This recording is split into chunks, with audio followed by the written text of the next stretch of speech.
This lesson is all about working with fractions, decimals and percentages. So to begin with, I'm just going to do a quick recap from yesterday's lesson about how we interchange between the different forms. So if you look at our example at the top, we're going to go from a fraction to a percentage first of all.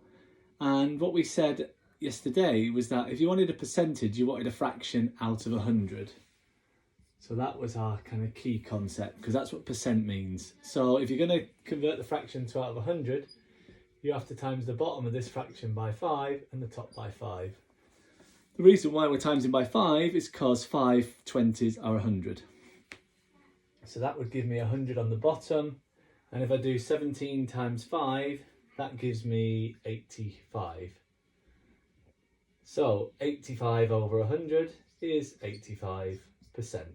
And we've converted our fraction into a percentage. If we want to go from a percentage to a decimal, then what we have to do this time is the same sort of idea.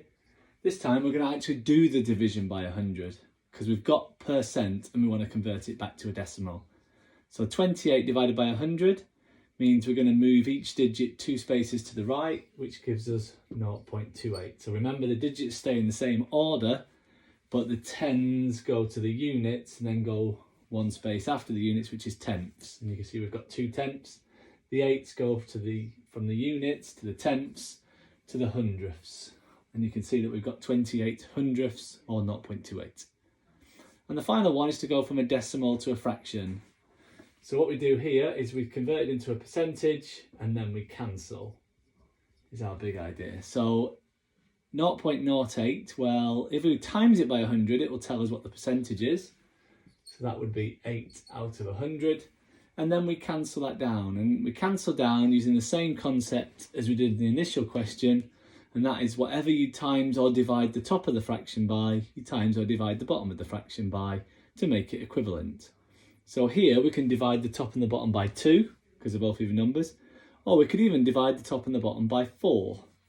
And if I divide by 4, so you want to go for the biggest number ideally, but you can do it in a number of steps. Divide the top by 4, you get 2. If you divide the bottom by 4, you get 25. And at that point there, we can't go any simpler because we've got an odd number on the bottom and we've got 2 on the top, which is only divisible by 2 and 1.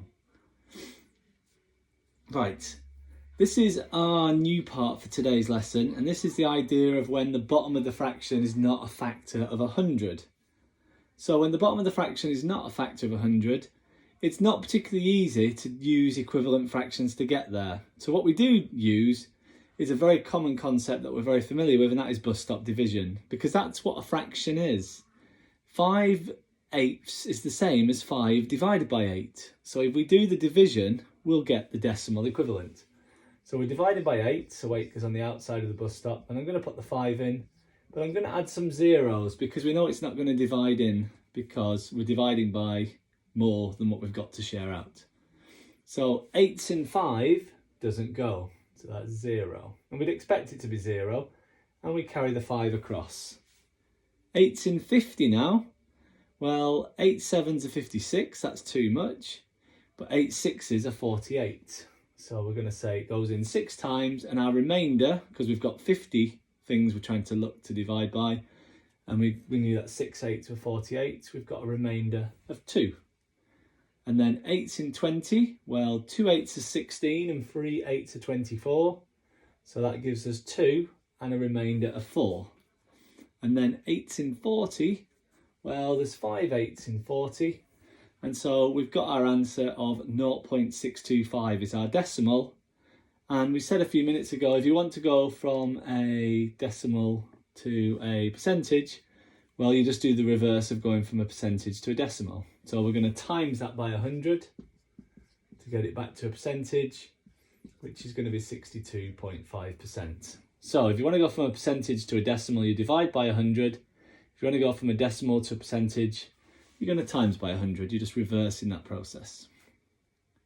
Okay, slightly harder one this time. And again, it's harder for a number of reasons. It's harder because the division is going to be a little bit more difficult, and we're going to get a recurring answer this time. So notice how the decimal terminated here. We've got 0.625 exactly. This time we're not going to get an exact division. So let's just set it up exactly as before. So we're dividing 1. I'm just going to put a few zeros in. And we're dividing by 7. Okay, so we're trying to find the decimal equivalent of 1/7. So the first thing we're going to do is we're going to look at how many 7s in 1, which doesn't go. So it's 0, and we carry the 1 across the decimal. 7s in 10 next is 1, and the remainder is 3. 7s in 30 next, well, 7 4s are 28, so that gives us a remainder of 2.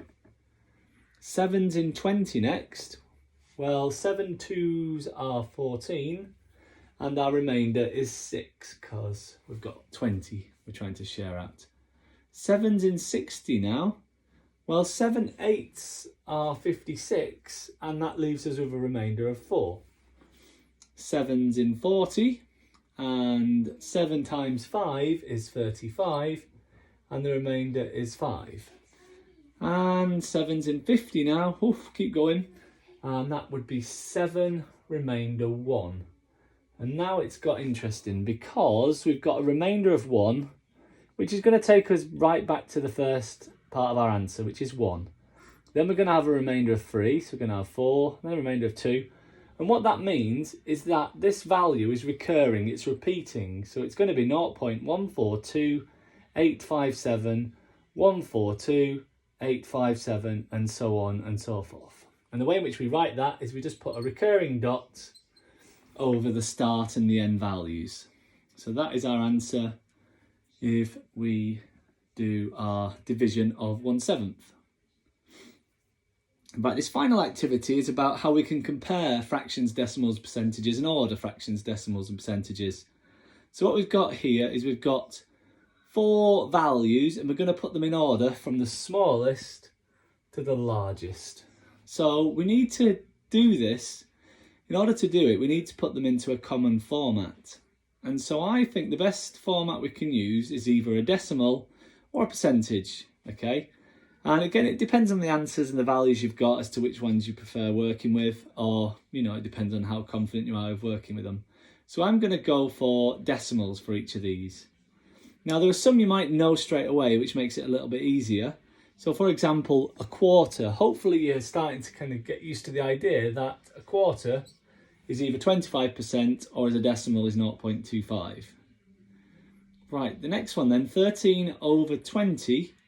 Well, I'm going to times that by 5 on the bottom. That means I'm going to have to times by 5 on the top to make it out of 100. And that gives me a value of 65 out of 100. So as a decimal, dividing by 100 is 0.65. 0.56 is already a decimal, so we leave it as it is. And 42%, well, to get from a percentage to a decimal, we said earlier we're going to divide by 100. So that's 0.42.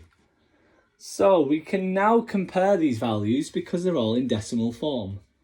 So if we look for the smallest, again, you're looking, they're all 0 point something. So the first decimal is the tenths. This is 2 tenths. This is 6 tenths, 5 tenths, and 4 tenths.